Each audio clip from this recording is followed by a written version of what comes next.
bilisan mo takbo, ilagan mga bombang nakatutok sa ulo mo.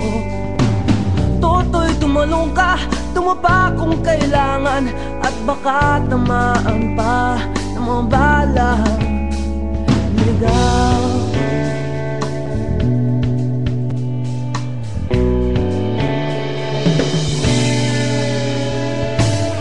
Toto'y makinig ka, huwag kang magpagabi, baka pagkamalang ka't humandusay dyan sa tabi.